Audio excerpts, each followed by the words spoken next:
All right.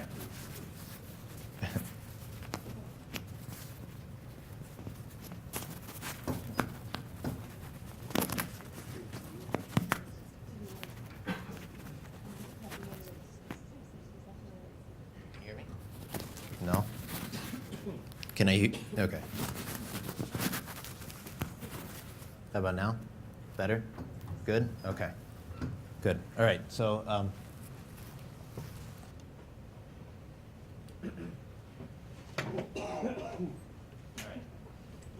Can you still hear me? Is it gone? Maybe I'll just hold it. Okay. Now? No. Turn it off. This is coming. I don't know. Did I hit a button?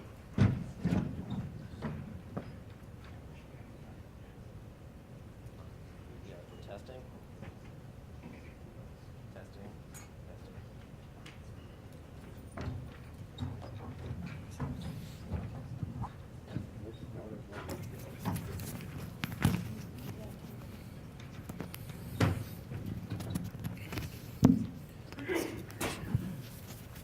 It's all right. Be careful of that mute button. All right. Don't press the mute button. Got it. Okay. All right. Well, hi, everyone. Hopefully this keeps working while I'm talking. Somebody let me know if it stops working.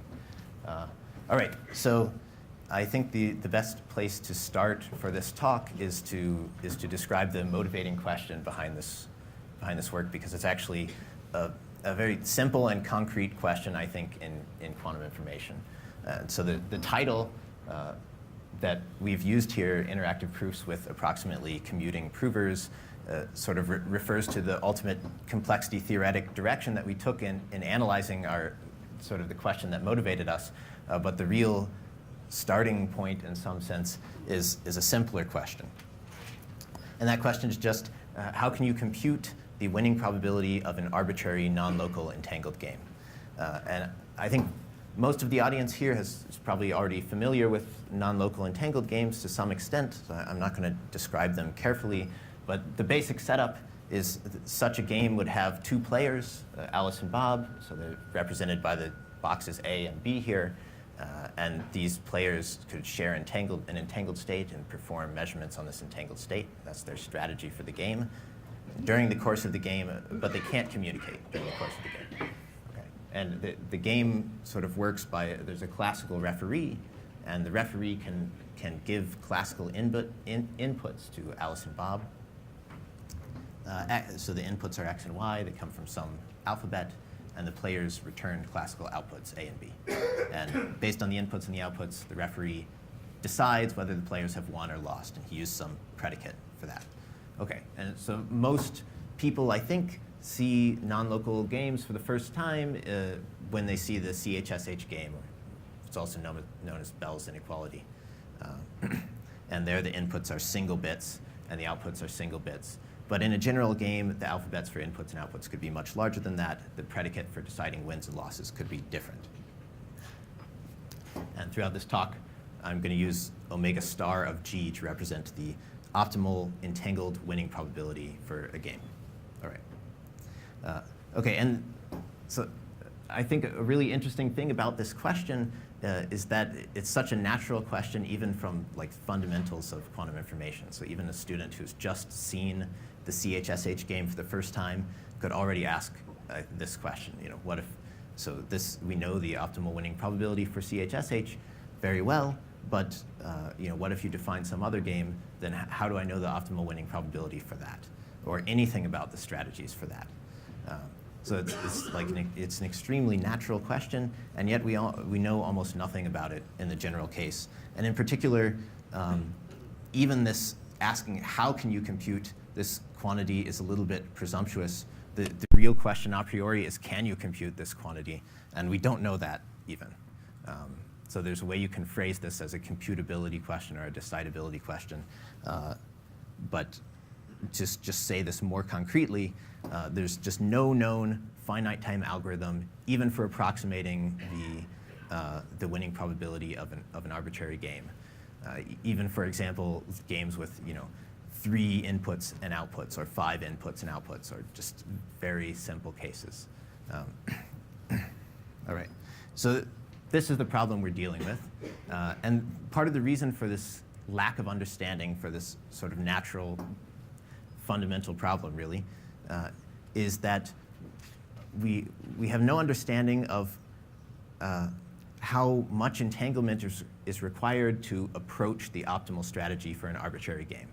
So in these games, the players are allowed to share some entangled state, and they perform measurements on it. And the question is, how much entanglement do they need to get within epsilon of the optimum? And we just don't know. And so it seems like for a game with 5 inputs and 5 outputs, you shouldn't need a billion EPR pairs to get really close to the optimum, but we have no concrete way of proving this. Okay, so this is the state of knowledge on this problem, at least from a complexity-theoretic point of view. But there are some proposed algorithms, especially in special cases, we know how to solve this problem very well. So in the cases of XOR games and of unique games, there's actually an SDP which computes the winning probability exactly. These cases actually illustrate why this is an interesting problem also for other parts of quantum information. These games are used in device-independent randomness expansion and quantum cryptography and these sort of things. And the reason they're used to a large extent is because we understand what the optimal strategies look like. And the starting point for that is knowing how to compute the winning probability. So this is another reason you might want to know this for the general class of games. Oops, sorry. OK, but in general, the SDPs for XOR games and unique games don't work for other types of games, or don't work for the general case. They don't produce the correct answer. And again, there's no sufficient dimension bound known for how much entanglement should be shared to get close to the optimum. But there's essentially just one proposal for an algorithm for estimating the optimal winning probability in the general case. And this was proposed twice, I guess, in 2 different papers. So one paper by Navasquez, Pironio, and Aiken, another one by Doherty, Leong, Toner, and Werner. And they both propose a hierarchy of semidefinite programs, and their formulation was different, but it turns out that these 2 proposals are actually dual to each other. And so in a sense, they're the same algorithm. And they want to estimate quantum correlations, which is a generalization of the non-local entangled game problem, a slight generalization. OK, and so since these are kind of dual approaches, I'm going to refer to this one SDP hierarchy as the QC, the quantum correlations SDP hierarchy. All right. And so the focus of this work is trying to analyze some sort of asymptotic convergence property of this hierarchy. But I'll start out with just some basic notation for it. So the hierarchy has an infinite number of levels, and the way it works is you choose some number of levels. That gives you constraints to optimize over. You optimize over those constraints, and you get some value omega n for the nth level if you're doing this optimization at the nth level. And as you increase the number of levels, this value decreases. And also, every value at every level is sort of an upper bound for the true entangled winning probability, because each level of the hierarchy represents a convex relaxation of the original convex optimization problem of optimizing over all entangled strategies. OK, so we have this decreasing sequence of upper bounds. And so this is going to converge to something. And the real question is, does it converge to the quantity that we want? So does it converge to the true entangled winning probability? N is the level. I'm using N to denote the level of the hierarchy. Well, right. I haven't defined the hierarchy here because it takes too much time, essentially. But this is sort of the number of you're considering words on measurement formal measurement operators, and n would be the length of the words. If that means anything. I don't know if that means anything. OK. All right. OK, sorry. So in general, we don't know if this actually converges to the true value or not. But there are a few things that have been shown like in the direction of attempting to prove convergence. And in particular, in the Nevescus, Pironio, and Aiken paper, there's this concept of a rank loop, and which I'm also not going to define. But the significance of the rank loop condition is that when it holds at the nth level, the value of the nth level is equal to the true winning probability. So when the rank loop condition holds, it shows that this SDP hierarchy converges exactly at some level. OK. If you're studying the problem of convergence for general games, the problem here is that the rank loop condition is in general not known to hold at any level for sort of an arbitrary game G. And so it's difficult to use it to prove convergence directly, but it gives some, and so again, this hierarchy might converge to the wrong value. This is the sort of thing we're worried about, that these values decrease, but they all, every single one of them, even the limit ends up being strictly greater than the true value. OK, but nonetheless, this approach sort of tells us something interesting about how you might try to prove convergence. And in particular, in the process of describing this rank loop condition, the NPA paper, Nevescus, Pironio, and Aiken, I'm just going to say NPA from now on, they define a way that when you're given sort of an nth level SDP hierarchy solution, you can actually take that solution and you can turn it into measurements for Alice and Bob, so something that looks like a measurement strategy for a non-local game. And the measurement strategy has a winning probability equal to the value at the nth level. And the catch is that we don't know, so that these measurements, as they are defined, actually act on the same space. So they don't act, maybe I shouldn't put up this third bullet. We don't know that they're broken up into tensor product decomposition, as is shown here. You're simply hoping that maybe there's some basis in which this is the case. But in general, we don't know this, and so we don't know that the strategy is non-local. If you did know this strategy was non-local, then you would know that this value of the nth level of the hierarchy is not only an upper bound, but it's actually achievable as a non-local by a non-local entangled strategy, and so then it is the true value. OK, but you don't know that for sure.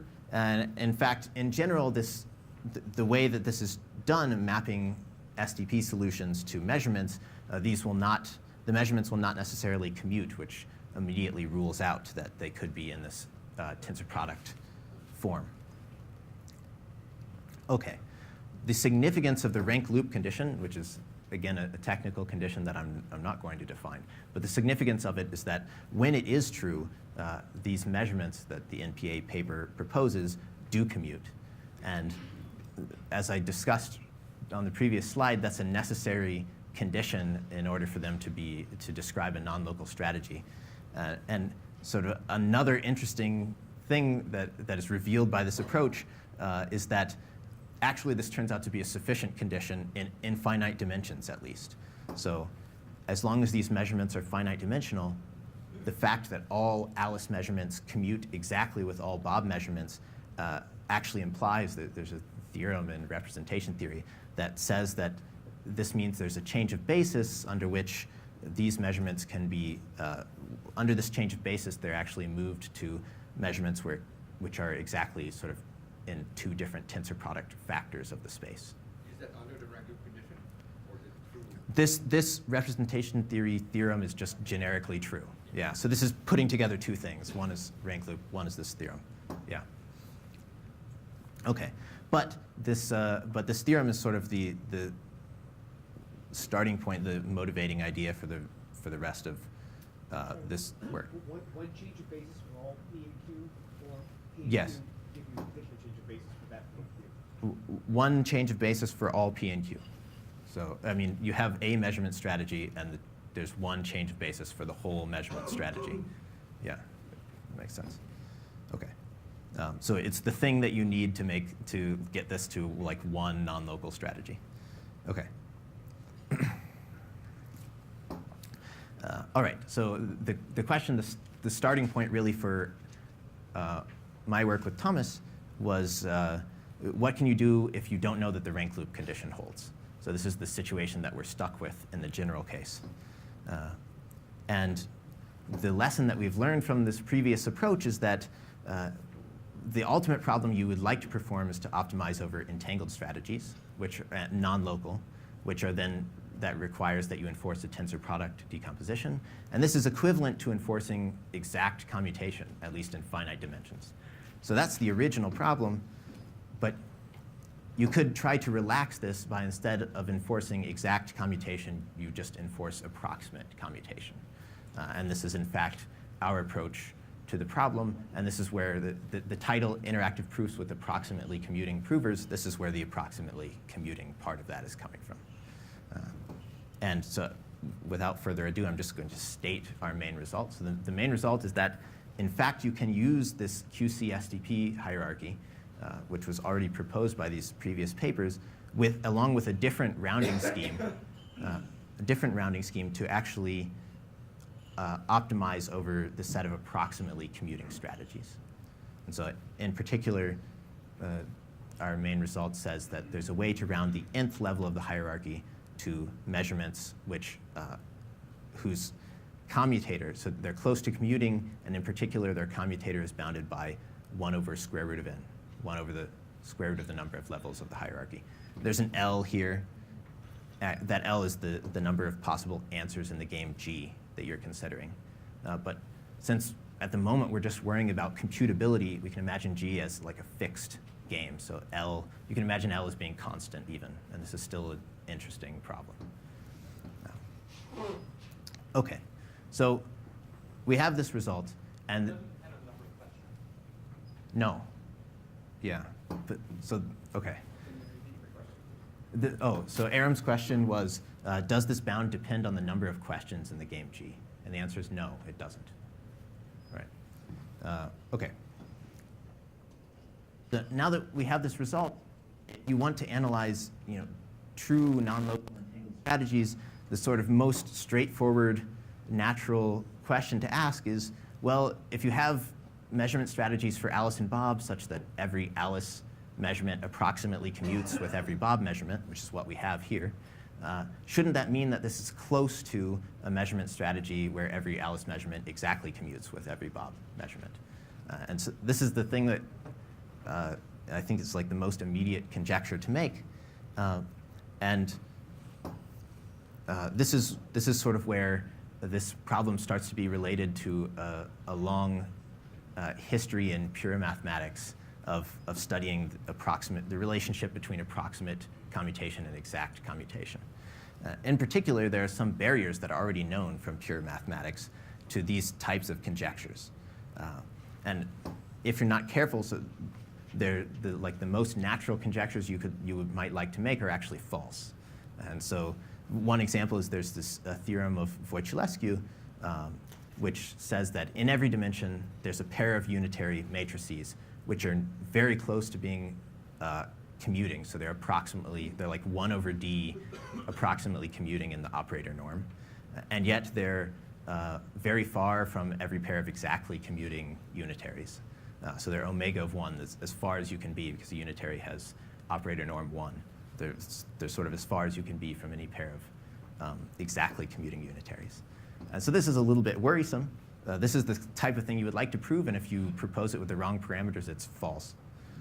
It turns out you can get around this particular case by extending the space. So you can say that in this case of pairs of unitaries, approximately commuting unitaries are close to being the compression of exactly commuting unitaries in a larger space. And once you know that, you can put forward this the second natural conjecture, and this one is actually an open conjecture, so it's not known to be false, at least. And this was, so the Strong Kirchberg Conjecture, this was actually proposed in a paper by Ozawa. And it says exactly this statement, but in the general case, not just of two unitaries, but even of projective measurements. That if you have some measurement strategy where every Alice measurement approximately commutes with every Bob measurement, this is close to being the compression of some exactly commuting projective strategy in a larger Hilbert space. Okay, and so I won't say exactly what compression means either, but the main point behind this is that together with our rounding result, this would imply the convergence of the NPA hierarchy. This is again sufficient for convergence if you can prove it. But importantly, this was proved by Ozawa in the same paper. This conjecture is actually stronger than what's known as Kahn's embedding conjecture. And so Kahn's embedding conjecture is in some sense like the final word on questions of this sort. So it's a problem in pure mathematics. It's been open for about 4 decades, and it's considered to be maybe one of the most important open problems in the field of operator algebras. Okay, and so in some sense this is bad because it means we've come up against like a hard spot in moving forward in this natural direction. In another sense, this is kind of cool because we started with this natural fundamental question that even like a beginning quantum information student could ask. I think they do ask this actually. Like, how can you compute the winning probability of an arbitrary game, non-local entangled game, and sort of by this process of the authors who have proposed an SDP hierarchy for this, and like a concrete algorithm with a strong intuition behind it, we've arrived at this math problem. Yeah. Would it imply convergence with a hierarchy? Would it imply convergence to the right value? Yes. Oh, okay. Yes. Yeah. So he was asking, does it imply convergence to the the hierarchy to the correct value? And that's yes. That's the case. I'm using imprecise language here. When I said convergence, I mean convergence to the correct value. Yes. Okay. Right. So this is sort of the situation with trying this direct approach to proving convergence of the NPA hierarchy, but to the correct value. So what we then became concerned with is, well, if you don't prove Kahn's embedding conjecture, let's say, how can you judge the significance of the rounding scheme that we came up with, or how can you like have any type of analysis of this SDP hierarchy at all? And our idea for doing this and for studying what different rounding schemes mean is to study them via a complexity class. And so this is now the point where we get to what the original title is saying, interactive proofs with approximately commuting provers. The interactive proof comes from introducing complexity in order to try to study the significance of this rounding scheme. And so we actually define a new complexity class, which is an analog to the complexity class MIPstar, so multiprover interactive proofs with shared entanglement. And I'm not going to define that either, but it's a standard class in quantum information, and it's very natural analog of the complexity side of studying the non-local games question. So in this class, you have a classical prover who passes classical messages to, classical verifier who passes classical messages to provers, and the provers can share entanglement. It's very much like a non-local game with entangled strategies. Sorry, but to define completeness, like, do you allow The complete. or Yeah. So that's a great question. So, so the question was, let me just say the definition. So the definition of this new, so MIPstar sub delta is to take the subset of languages in MIPstar, which are not only sound against commuting provers, but also sound against approximately commuting provers. So provers whose measurement strategies commute only approximately. So they're not really non-local. So this is actually